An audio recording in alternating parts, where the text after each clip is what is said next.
سنة 2025 كانت سنة ملخبطة شوية بالنسبة للدبليو دبليو اي. الشركة مكملة في المكسب اكتر من اي وقت فات ولسه متصدرة السوق وبفارق كبير، بس في نفس الوقت صورة الدبليو دبليو اي قدام الناس اتشوهت شوية السنة اللي فاتت، سواء بسبب اللي بيحصل على الشاشة او اللي بيحصل بره. ولو قارنت احساس الجمهور دلوقتي بديسمبر 2024، حرفيا نفس الفرق بين السماء والأرض. المشاكل الإبداعية بقت مزعجة جدا وعددها زاد بشكل واضح في 2025. حاجات مثلا زي تحويل جون سينا للشخصية الهيل بشكل فاشل، والانحدار الغريب في مستوى رون كيلينجز بعد رجوعه اللي هو أرتروس، وحاجات تانية كتير. كل ده خلى الشكاوي أكتر من أي وقت فات في عهد تريبل اتش. وفي نفس الوقت أسعار التذاكر بقت نار بالنسبة للأمريكان، وبقت بتبعد الناس العادية عن حضور العروض لايف. غير ان تدخل الدبليو دبليو اي في السياسة بقى بيقسم الجمهور نصين بدل ما بيجمعه. ومع كل ده سنة 2025 ما كانتش كابوس كامل، كانت سنة مقبولة شوية، بس برضو مليانة أسباب تخليك قلقان ومتشائم من اللي جاي. وده بقى أسوأ مخاوفك اللي ممكن تتحقق في السنة الجديدة، وهي 2026 في عالم المصارعة. فعشان كده في الفيديو ده جاي اقولك على 11 كابوس ممكن يحصل في 2026 داخل الدبليو دبليو اي. فلايك وسبسكرايب على السريع، ويلا بينا يا بطل نشوف ايه الخوف اللي جاي.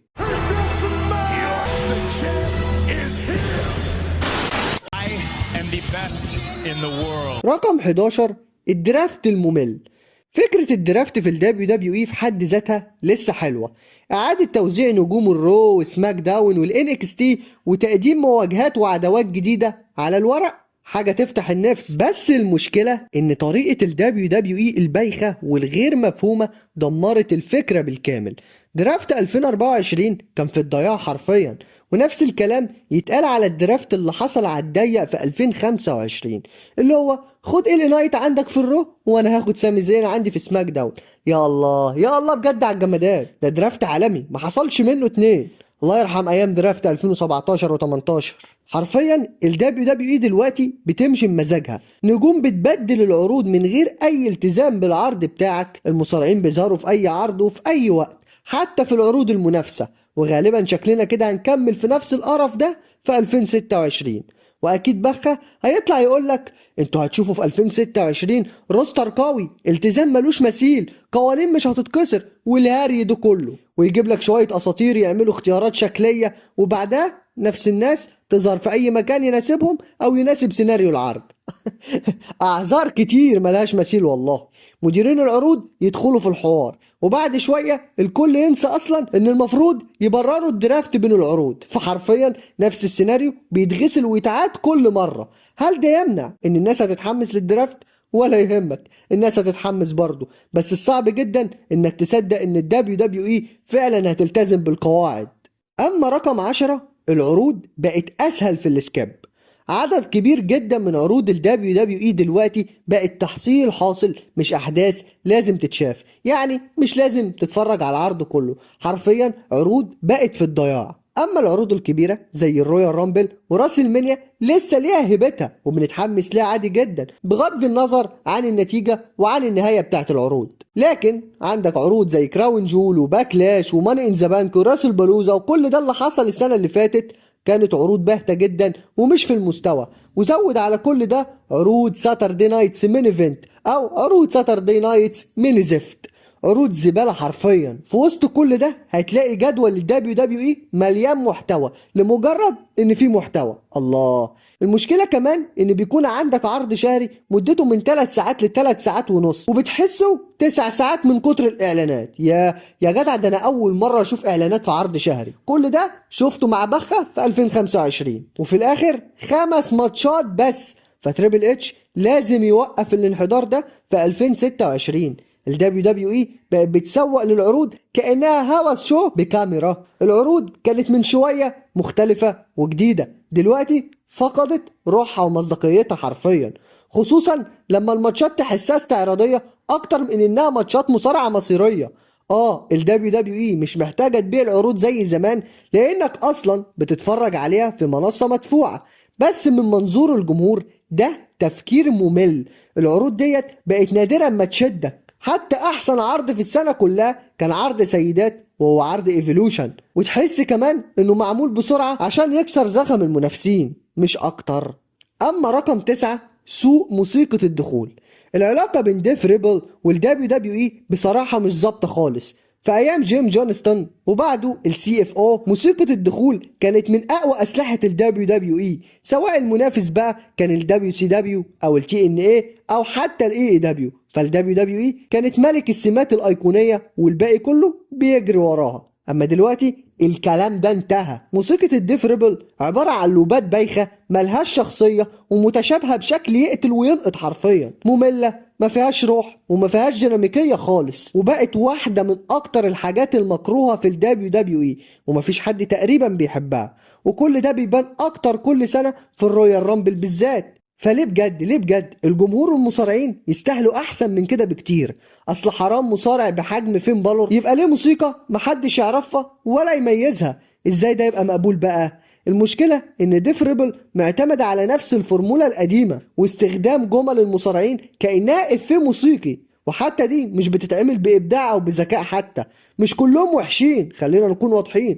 عندك مثلا جونتر ورومان رينز دخلتهم جامدة جدا، بس الأغلبية محتاجين هوية. المفروض من أول ثانية تسمع الموسيقى تقول ده فلان داخل، لكن دلوقتي بنستنى الجرافيك يطلع أو المصارع يبان بنفسه عشان تعرف هو مين. والكلام ده مع أغلب المصارعين.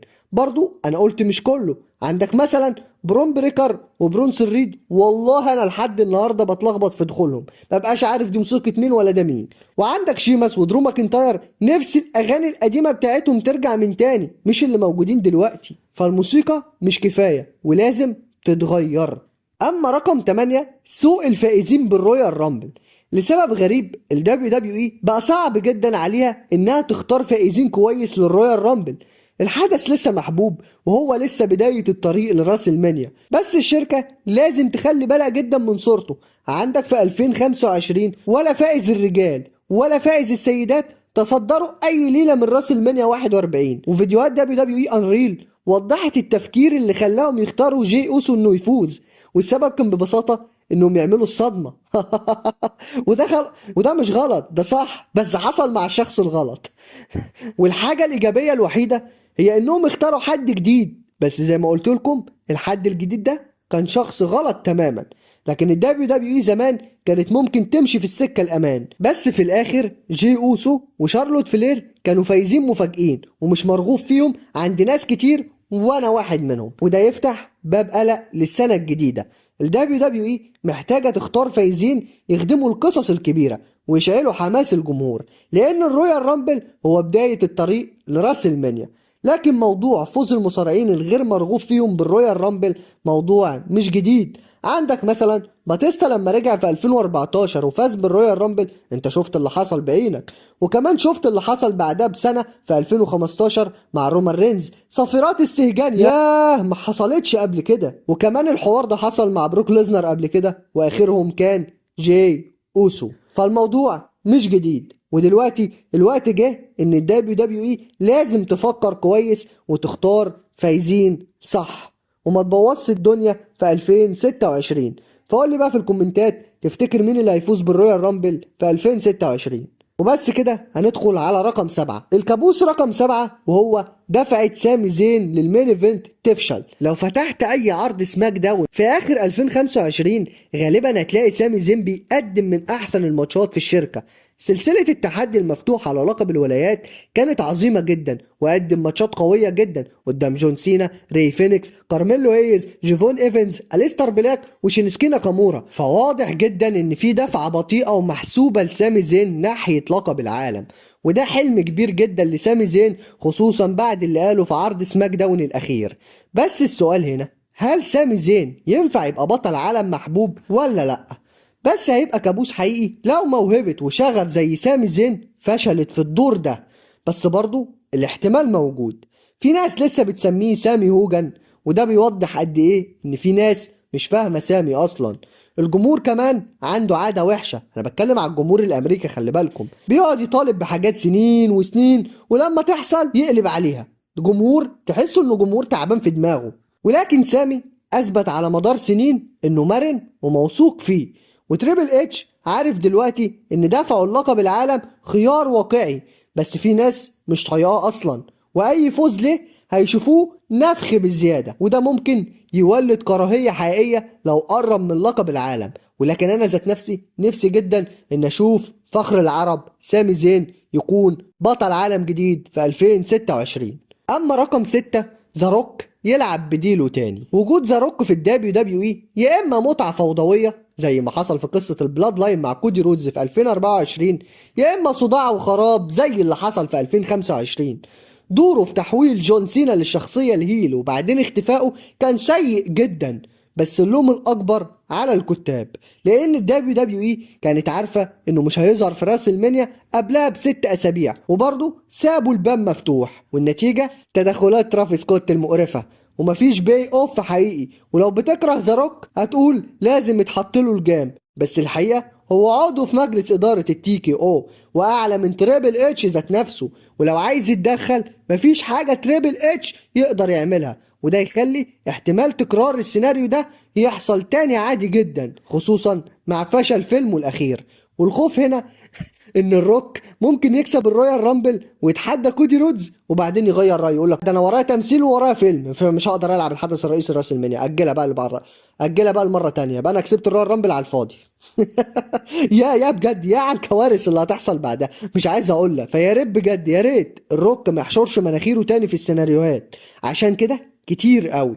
اما رقم 5 الشراكات بتخفف قيمة المنتج. واحدة من اكتر الحاجات الغريبة والغير متوقعة في الدبليو دبليو اي هي كم الشراكات اللي الشركة دخلت فيها مع اتحادات تانية. في عهد فينس ماكمان الكلام ده كان شبه مستحيل، بس تاريخيا حصل قبل كده. لو رجعنا للتسعينات هنلاقي الدبليو دبليو اف اشتغلت مع التريبل اي والاي سي دبليو سنة 97، وقبلها كان في علاقات مع سموكي ماونتن راسلينج. بس اللي بيحصل دلوقتي ده مستوى تاني خالص. الدبليو دبليو اي مش بس بتتعاون مع التي ان اي والتريبل اي، لا دي بتروج عروض مشتركة معاهم، وكمان عندهم حصة مسيطرة على التريبل اي بنسبة 51%، وده يخليك تتخيل ان نفس السيناريو ممكن يحصل مع التي ان اي عاجلا او اجلا. فالموضوع مش واقف على ان اكس تي وبس، ده دخل على شاشات الدبليو دبليو اي الرئيسيه. عندك دومينيك ميستيريو بيظهر بلقب التريبل اي ميجا في عرض الرو عادي جدا، والمذيعين بيذكروا التي ان اي والتريبل اي في كل عرض تقريبا. ده كله تمام، بس غالبا ده الحد اللي مفروض نقف عنده. الدنيا بقت زحمه زياده عن اللزوم، وصعب جدا على عدد كبير من الجمهور انه يتابع كل ده، وفي الاخر كل حاجه بتفقد قيمتها شويه شويه. وزود على ده ان منتج التريبل اي نفسه بقى محترم زيادة عن اللزوم، لدرجة انه مش مختلف قوي عن عروض الدبليو دبليو اي، يعني مفيش هوية واضحة. والخلاصة الدبليو دبليو اي محتاجة تركز اكتر على منتجها الاساسي بدل ما توزع اهتماماتها يمين وشمال. العلاقة التعاونية حلوة مش وحشة، بس لو في شوية تحفظ هيبقى اذكى بكتير. اما رقم 4 كودي رودز يبدأ ياخد هيت رومان رينز. فاكرين زمن البيبي فيس الاول اللي الجمهور كان بيصفر له؟ ايام سودا والله، وايام اتمنى ما ترجعش تاني. رومان رينز البيج دوج وقابله جون سينا السوبر سينا، الاتنين اتعرضوا لأسوأ دفعات بيبي فيس في تاريخ الدبليو دبليو اي. الحفاظ على شعبية نجم بيبي فيس اول حاجة صعبة جدا، وعشان كده كودي رودز يستاهل احترام ضخم. الراجل حافظ على شعبيته بشكل مذهل، والكلام ده هناك في امريكا مش هنا في الوطن العربي، لان هنا في معظم ناس كتير بتكرهه، بس عند الامريكان برضه في حد وهيحصل اكيد مش هيستمر للابد. الدبليو دبليو اي وكودي رودز لازم ياخدوا القرار قبل ما يتفرض عليهم، لان لما الصفيرات تبدأ ساعتها اي تغيير هيبان، وساعتها رد الفعل المتأخر مش هيبقى خطوة ذكية، ده هتكون خطوة غبية. ولكن كان في تلميحات كبيرة. في عرض سماك داون من 3 شهور كده كودي اتكلم عن ماتشه مع سيس رولينز في كراون جول ودخل شوية هزار، بس كان في لمسة هيل خفيفة في تصرفاته، والكلام ده بان مع جون سينا ومع درو ماكنتاير دلوقتي، ومش أول مرة. يا إما صدفة يا إما كودي حاسس بالخطر على اللي جاي. فخلي بالكم كودي مش غشيم، ده طالب في اللعبة يا جدعان، ده واحد فاهم اللعبة كويس وفاهم ان جمهور المصارعة جمهور قلاب. هو اصلا كان واحد من الجمهور وهو صغير وكان بيتفرج على ابوه واخوه، وده مديله خبرة نادرة من الناحيتين. فلازم يتحول لهيل بدري شوية قبل ما هيت رومان رينز وجون سينا يظهروا بدري عليه. فسيناريو تحول كودي رودز للشخصية الهيل هيكون أفضل سيناريو في 2026. بس للأسف نادرا ما المصارعة بتسبق الجمهور في القرارات ديت. والسؤال الحقيقي هنا قد إيه كودي يقدر يكمل بيبي فيس؟ أكيد السؤال ده دار في اجتماعات فريق الإبداع في الدبليو دبليو إي، ولكن حاليا كودي رودز هو نجم الشركة الأول بالنسبة للدبليو دبليو إي، وده مش كلامي، ده كلام تريبل اتش أكتر من مرة. لكن التاريخ علمنا إن ده ممكن يتغير في لحظة. أما رقم 3، الطفرة الحالية تفرقع. الدبليو دبليو اي عايشة فترة ازدهار من 2022، وهنا الكلام مش في السيناريوهات او في المصارعة عموما، لكن في المبيعات والصفقات والمشاهدات والكلام ده كله. بس مفيش حاجة بتدوم. في دلوقتي مؤشرات واضحة ان الرصيد الابداعي بدأ يخلص. الناس بدأت تشكك في قرارات تريبل اتش اكتر من اي وقت فات. وخير مثال عرض الرو النهاردة، اول عرض رو في السنة، عرض زبالة حرفيا. ما شفتش فيه غير ماتش سي ام بانك وبرون بريكر، غير كده عرض ابيض. وكمان جودة العروض الشهرية بقت محل جدل، خصوصا مع تغيير اسعار الاشتراكات. وتريبل اتش عنيد جدا في موضوع ماتشات العروض الشهرية، هما 5 ماتشات بس في 3 ساعات ونص. بصراحة ده جنان جنان حرفيا. احنا مش داخلين نتفرج على 20 دقيقة اعلانات بين كل ماتش، استراحة بسيطة. تمام، ده بيحصل في اي شركة وبيحصل في اي عرض ايام مكمل، لكن انت بتديني ايه اللي انت بتعمله ده؟ ايه اللي انت بتعمله ده؟ نفسي افهم. ولكن انا اللي هيجنني ان العروض دي مش هتخسر حاجة لو زادت ماتشين او 3. ما انت عندك ماكمان كان عادي بيعمل 8 ماتشات في العروض الشهرية عادي جدا، وتوني خان دلوقتي بيعمل من 9 ل 10 ماتشات في 4 ساعات بس، يعني ما فرقتش كتير. بصراحة انا مش متوقع ان احنا نرجع لانحدار سنة 95 من تاني، بس الطفرة ديت ممكن تهدى وتبقى 2026 زي المستوى اللي كان قبل 2022. فاكرين 2019؟ بوكينج سيء، عروض مملة، وافكار ملهاش معنى. ولو الاي دبليو ما كانتش ظهرت ساعتها، الفترة ديت كانت هتبقى كارثية في عالم المصارعة. بس في نقطة اخطر، الفلوس ديت كلها جاية منين؟ الاجابة باختصار، من جيبك يا معلم. ايوه، من جيبك. اما رقم 2، الجمهور يقول كفاية على اسعار التذاكر. حضور عروض الدبليو دبليو اي بقى اغلى من اي وقت فات. شركة التيكي او فاكرة انها تقدر تبيع باي سعر والناس هتدفع، ولحد دلوقتي كانوا صح والناس بتدفع والحضور قوي. وكل مرة تريبل اتش او ستيفاني ماكمان يطلعوا ويعلنوا رقم قياسي في الايرادات. والمشكلة ان في ناس كتير بتقوم وتسقف، وهم بيسقفوا على خيبتهم حرفيا، لانهم بيحتفلوا ان الشركة نصبت عليهم. ياه، ده انا دفعت $2000. ف... فبجد تحية للرأسمالية. بس الحقيقة المؤلمة، الأسعار لو كملت كده ناس كتير مش هتقدر تحضر. الموضوع مش بس في العروض الكبيرة، ده حتى في العروض الأسبوعية اللي كانت مناسبة للعيلة بقت غالية بشكل مبالغ فيه. فحرفيا دي حقبة الجشع في الدبليو دبليو اي، والنصب العلني مش هيكمل للأبد. تخيل أرخص تذكرة لراسل مانيا 42 ب $854، والتذكرة دي فين؟ في آخر درجة. وكمان مع الرسوم ده هتوصل لأكتر من $1000. يعني تخيل هتدفع $1000 عشان تقعد على السقف وتتفرج. يا فرحتي يا فرحتي بجد، ده جنان جنان حرفيا. من 10 سنين بقى نفس التذكرة ديت في راسل مانيا 32 كانت ب $18. فأهلا بيك في عالم الرأسمالية. اما رقم 1، الفلوس تخلي راسل مانيا في السعودية دايما. الحقائق واضحة، عروض الدبليو دبليو اي في السعودية جابت فلوس اكتر من كل راسل مانيا في التاريخ مجتمع على بعضها. الدبليو دبليو اي بتاخد $50 مليون في كل عرض بيتعمل في السعودية. فتخيل بس عرض الرويال رامبل لوحده واخدين فيه كام، وعرض راسل مانيا كمان واخدين في الرويال رامبل $100 مليون، وواخدين في راسل مانيا لوحدها $250 مليون. يعني صفقة رويال رامبل وراسل مانيا اللي هتحصل في 2026 و2027 قيمتها $350 مليون. فحرفيا الرقم كبير جدا، ويمكن يعدي كل عروض راسل مانيا اللي حصلت في التاريخ زي ما قلت لكم. ولو اصلا فاكر ان فكرة عمل راسل مانيا في السعودية ما جاتش قبل كده في دماغهم، تبقى انت غلطان.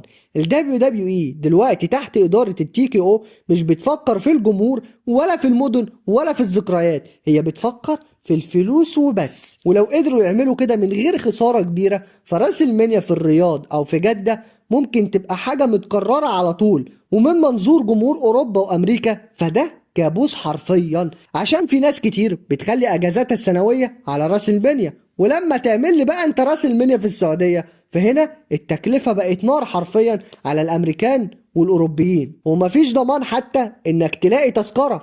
الجمهور السعودي متحمس ويستاهلوا عروض كبيرة، بس ده معناه ان ناس كتير مش هتروح من اللي كانوا بيروحوا راس المنيا، مش هيقدروا يروحوا تاني. والحل 2 راس المنيا، واحدة في امريكا عادي جدا زي كل سنة، وواحدة في السعودية. وانا بقولك لأ وألف لأ كمان على الفكرة ديت، لأنك كده بتخلي راس المنيا من غير قيمة حرفيا، لأن راس المنيا ده بيكون حدث مميز عشان بيحصل مرة واحدة في السنة. فهل ده ممكن يحصل في 2026؟ الاحتمال ضعيف بس مش صفر. وبس كده دول بيكونوا 11 كابوس ممكن يحصلوا في 2026 داخل الدبليو دبليو اي. فعايزك بقى تقولي رأيك في الكومنتات في الكلام ده، وتقولي كمان ايه اكتر حاجة من دول انت قلقان منها، خصوصا انك مشجع للدبليو دبليو اي او انت مشجع للمصارعة الحرة بشكل عام. وبس كده، لو وصلت لحد هنا ما تنساش انك تعمل لايك للفيديو وتشترك في القناه لو انت لسه ما اشتركتش، وفعل زر الجرس الاولى وكل عشان يوصلك كل جديد. وبس كده خلص الكلام، واحلى سلام على جيش راس الاسلام.